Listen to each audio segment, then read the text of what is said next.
Family. Family love is the type of love that happens early in your life. It can be certainly different depending on who you ask, depending on your childhood. But I believe it is the most important form of love, as it can easily develop into a relationship like friendship or romantic or even to God if it comes to it. Your opinion? Your opinion. Wait, what was the question again? God. Because, I love Jesus. I value God and family, but I would choose family over God because God is family. I mean, for me, that's an easy one. I would say family because I have children and it's kind of the biggest deal in my life. Well, come on, I'm the chaplain. I guess I have to say God, right? No. Well, I would say, to me, God. That answer makes the most sense. Not because my love of God is in competition with my love of friends or family or my wife, but rather because I see God as the source of love, right? God is the ground, the fount, the source of love. And so when I love these other people in different ways, right? Like when I love my wife, if I love my friends, my other family members, then to me that's a participation in the one source of love, which is God. So in that sense, I guess the love of God has priority because it's the primary, the origin, the source of all the other loves. But there's no competition there for me. I think the most valuable type of love is love from God, because without love from God, you wouldn't have the ability to love family, friends, or anybody else. I mean, God should be the answer, but it's family. I would pick family, because family means everything to me. Without my family, I wouldn't be who I am today. What the fuck? No. Why? Because it's a worm. It is not human anymore. What if it somehow, through a miraculous reason, could think as a human? How the fuck would it communicate that?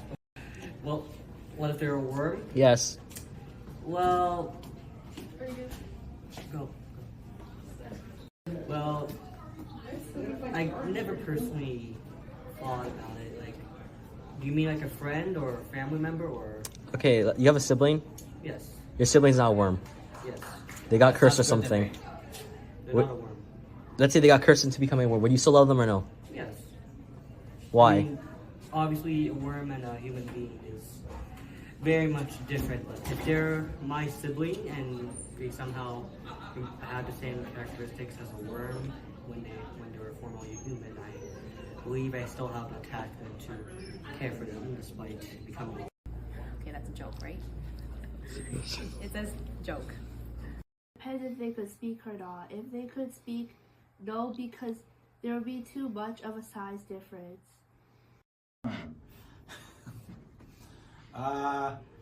Would I love some? Okay, so if I already loved them before they became a worm, and then they were transformed into a worm, then I guess the only question is, if I assume that they retain some kind of human soul that is my friend or my beloved, then I guess I would.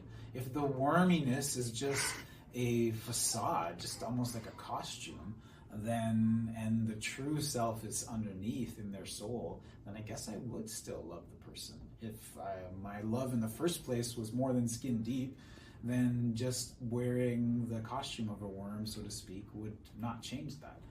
But if they literally were transformed into a worm and had the soul of a worm, then that would obliterate the identity of my original beloved. So my beloved wouldn't be there anymore, wouldn't exist. So okay, it's a joke question, but actually it gets to some deep philosophical stuff.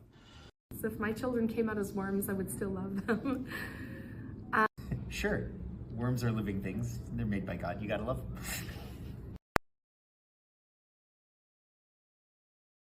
Oh.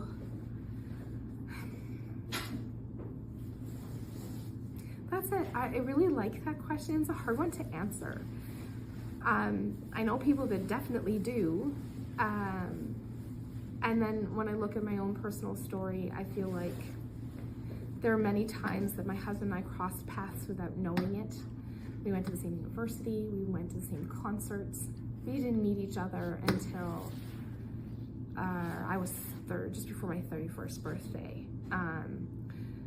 So it's kind of like things seem to, past relationships failed and didn't find anyone, and this person who was always kind of nearby but not known ended up being the person that I fell in love with and got married to. So it's kind of I'd like to think that it was fated or meant to be.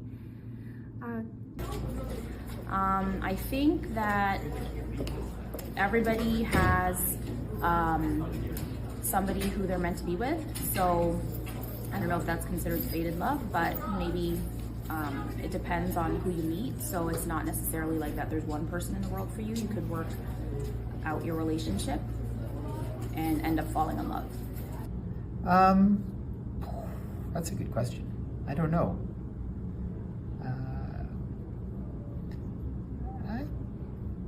I don't know. I got nothing for that one. Sorry.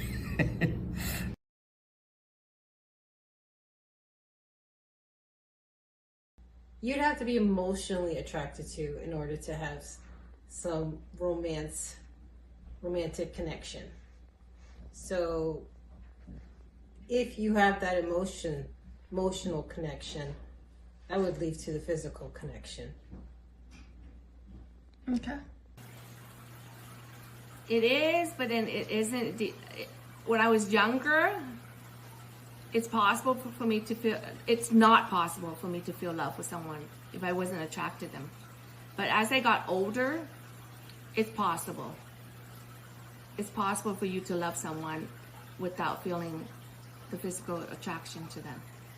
My opinion, no, because if you love someone, that means you are attracted to them, and that has both personality and physical attractiveness. I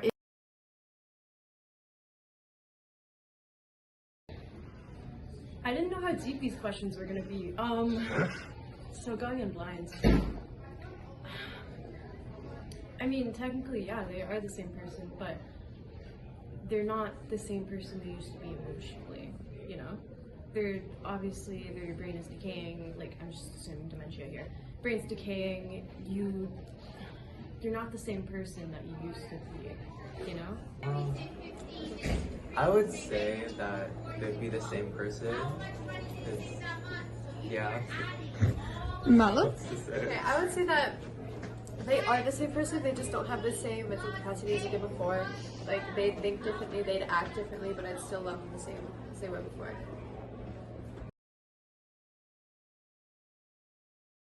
Yes, of course. No, that's kind of a trick question, I guess. My answer would probably be that because God is love, then I don't think he would be telling me to kill anyone, right? That if I heard a voice telling me to kill someone, that I would probably have to discern that that's not the voice of God, but the voice of the devil masquerading as God. So yeah, that would probably be my answer to that. Would the answer change with someone you loved? No, I don't think I could kill anyone, regardless, because no matter how evil, that's I don't want that evilness to come into me. I wouldn't want to take on the burden of that. That is not my thing. So sorry, God. Sorry. This idea, I mean, it changes, like when you think about this, if somebody you loved asked you to kill someone, obviously that's now we're looking at revenge maybe, or this idea of they have wronged your family member and you'd want to protect them. And I can see, like, your child gets hurt by someone, that feeling of anger and wanting to get back at them, but even then I wouldn't want that to take that onto my soul. Ooh. If God told me directly, and he came in and said, dude, they're evil, probably. And if it was someone I loved, i.e. family member or romantic partner, Yeah, it would probably change because they would question my relationship with God and was it really God talking to me or someone trying to take his place? Because I don't think God would tell me to do that. So, yeah. So, how's that? Well, first of all, I don't think God would tell you to kill anyone because that would be against the 10 Commandments. So that wouldn't even make sense. Definitely, no matter what, killing is not something that God would want you to do.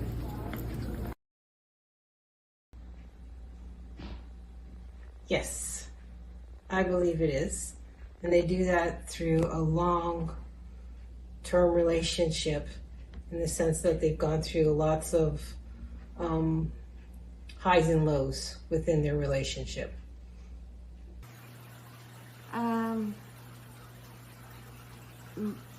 I'm unsure about that one because to some people, yes, it's possible, but some people no. Because God's love is something. It's really hard, I guess, for really human to really understand God's love. That's my opinion. No, because God's love is infinite and we don't have that ability.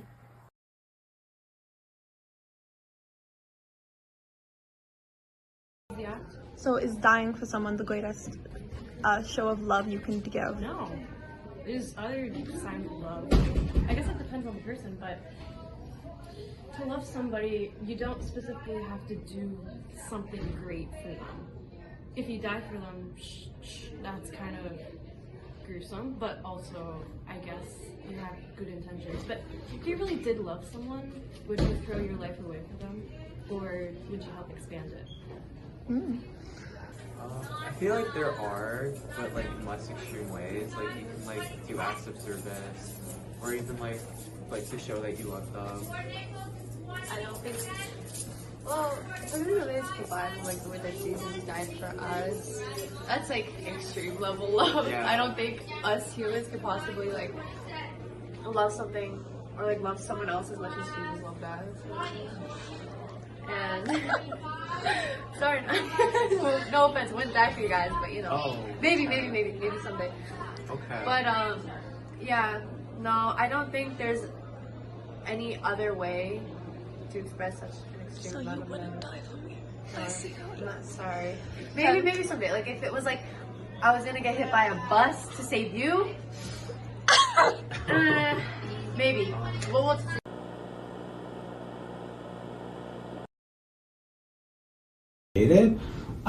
I would say no because my family love includes, say, my spouse, and I'm technically not biologically related to my spouse. But to me, I do believe in the church teaching of we become one, right? My wife and I are, when we get married and we go through the sacrament of marriage, we become one flesh. So there's a unity and a love there that is very deep and intimate, but we're not biologically related. I don't think so. I think family love is based on your relationship between others. So just because you're not biologically related to someone, but they are your family, all families come in different forms and sizes now. So I don't think that you have to be biologically related in order to feel family love. There are many people in the world who are adopted or who just became family because they had no other family near them, let's say, if they moved to another country. So I think that it doesn't require you to be biologically related, it just requires you to be open and vulnerable to loving other people. And my godparents, they're not biologically related, but I love my godparents. They were like my just the same as my aunts and uncles, so yeah. Okay. No, it doesn't. Obviously you choose your spouse and hopefully your spouse is not biologically related to you. That family love, that's a family you create, right? And that love is special. But also there's obviously adoption. I have friends who have adopted and they love their children. So no, you don't have to be biologically related.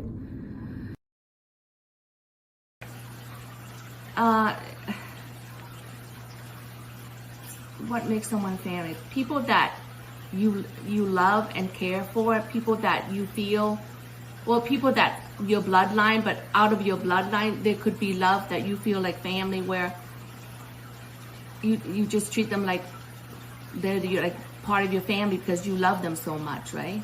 Or relationship, like you could have someone that you grew up with and you feel like they're part of your family, so you would love them just as much as you love your member of your family. Someone who loves you unconditionally, no matter what. Someone who's always there for you. Someone who you feel connection to and feel that you can go to them for support. Doesn't necessarily have to be by blood. And how would that differentiate from a friend? To me, a friend is someone you see on a social basis, but family is someone that you connect with on a regular basis all the time. Someone that doesn't want to be a part of your family, someone that states it straight out that, yeah, they don't see you as a family, they don't treat you well. So, of course, if that person doesn't see you as family, then that's when that someone is not your family member any longer. Is that it? I don't know. If they stop loving you unconditionally, There would have to be a deep betrayal. Like what? A deep betrayal of trust, of being lied to, betrayal of trust, or not being supportive when the person needs it.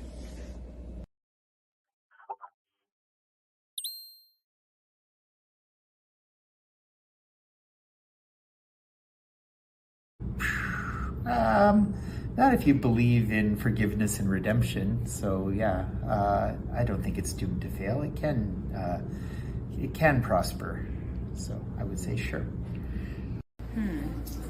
This one's interesting because depending on the issue between the friends, I think that sometimes it may not work out just based on what that malice was, if it's something that the other person can't forget. So you could work on the relationship, but again, it requires a higher being, not just a human being. So if you pray about it, maybe if it's meant to be, then it could work itself out. Wow, that's a really fascinating question. I think it depends on maturity. It depends on the people. Your ability to, you both have to be able to let go and move on. And if, sometimes it's not worth it. Sometimes it's better to cut your losses if it's not meant to be, if you're, they're not really much of a friend, if, you're starting with malice. But people grow and change, and maybe in the future you have a responsible conversation, and an adult conversation, or a mature one at least, and move on. You can have a healthy relationship with someone that you previously didn't like. I would say very significant. Yeah, very. I don't, obviously. Yeah, we're best friends, so. Yeah, I don't know. School's very boring without him. Couldn't really do much without him. Yeah, literally, she's the reason why I went to school. He's the reason I'm here right now. No. I had to think about that for a second. No, I wouldn't do that shit. I can't swear, can I? Can you bleep that out, or are you just gonna refilm it? Significant. I value my friends a lot, and over the years, I've grown less dependent on them, but I still have that special bond with them, They're my friend, I want to treat them right, I want them to be valued in our friendship, and I really go based off of communication and stuff like that. Shared values in it. Oh yeah, of course.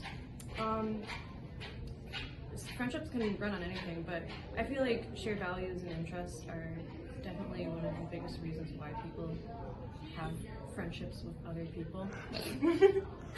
I don't really share a lot of interests with my friends, but I still value them as people, so they're around in my heart. I'd say not really. You could have different, you know, beliefs and values and even interests and still have like a decent friendship with people. Yeah. It mostly just depends on how you kind of interact with them. If you're kind or. So I feel like values aren't like the end all be all. Yeah. So like, you know, because like everyone has different sort of values and ideas. So like, yeah. Okay, great, thank you. My favorite quote is from Corinthians 16:14, let all that you do be done in love. I like this quote because if you had to do an action, let it be done in love, because if you're going to do something just for the heck of it, well, that's like not really sincere, and if you have to do something out of hate, that's awful. I feel like love makes people just better. Yeah, that's not a great response, but okay, number 2. Jesus meant when he first told us to love God, then to love our neighbor. How can we increase our love for others? Is it possible to truly love our neighbor if we do not love God? I think what Jesus meant by this is because God made everything, and God is a part of everything, you can't possibly love another person or another thing without loving God. If you were to hate God or just didn't or you didn't hold any feelings for him, then you do not truly love the person you want to, because God is a part of them. I think also because God is the ultimate, is like the embodiment of all that is good and therefore love. Because of that, you cannot love your neighbor if you do not love God, because God is what is good. If you do not love what the concept of love is or what is good, then you cannot love your neighbor. How can we increase our love for others? I think we can increase our love for others just by thinking of them more in our daily life. Like if you were to just go about your day on a walk and then you see a tree and it for some reason reminds you of like your friend or a parent, I think that is in of itself is enough to increase love. The more thoughts you have of another person just in your daily life, I believe can increase love, because when you're thinking of someone, that means you care about them. No comment. Okay. Is it possible to truly love our neighbor if we do not love God? No, I don't think so.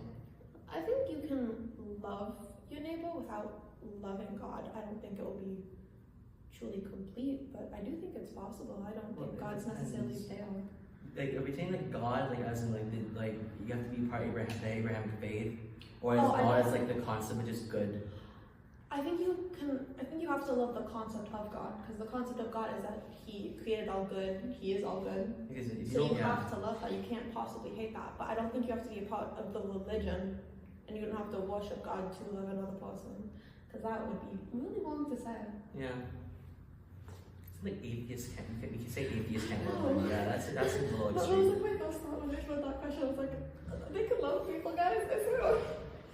Okay, number 3. How can prayer increase love? How can prayer increase love?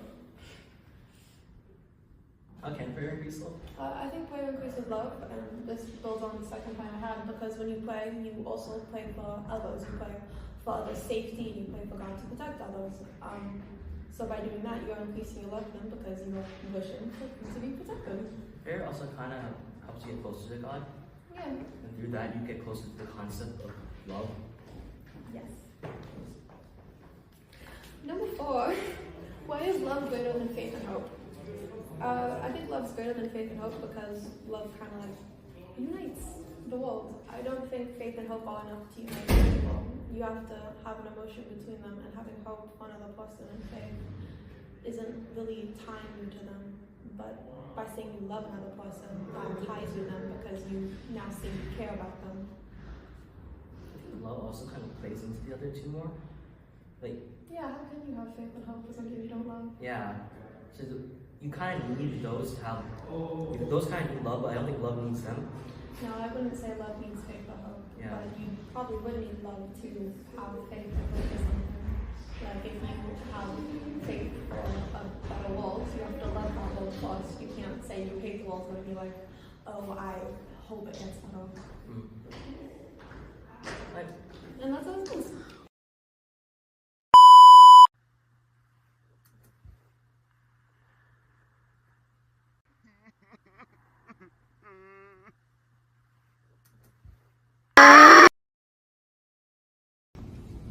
You can go. I Oh, said recording. oh, we're on. Okay. Hi, everybody. My name is Mr. Smallridge. Okay, we're talking about My thing. So sorry, God. Sorry. This idea.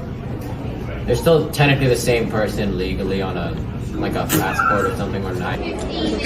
I would say that they'd be the same person. 'Cause, yeah. No, because I would just make more money. Oh, okay. Jesus. God.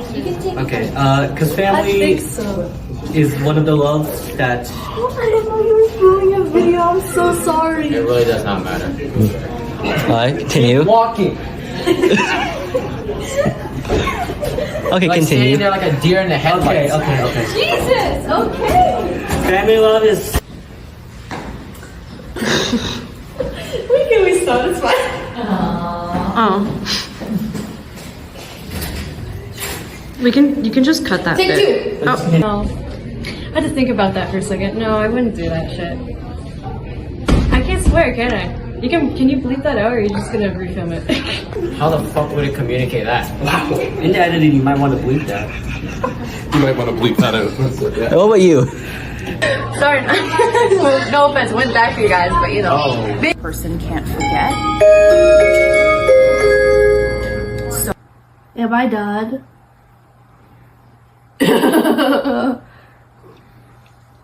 What do I do now? That's all the questions. Hi?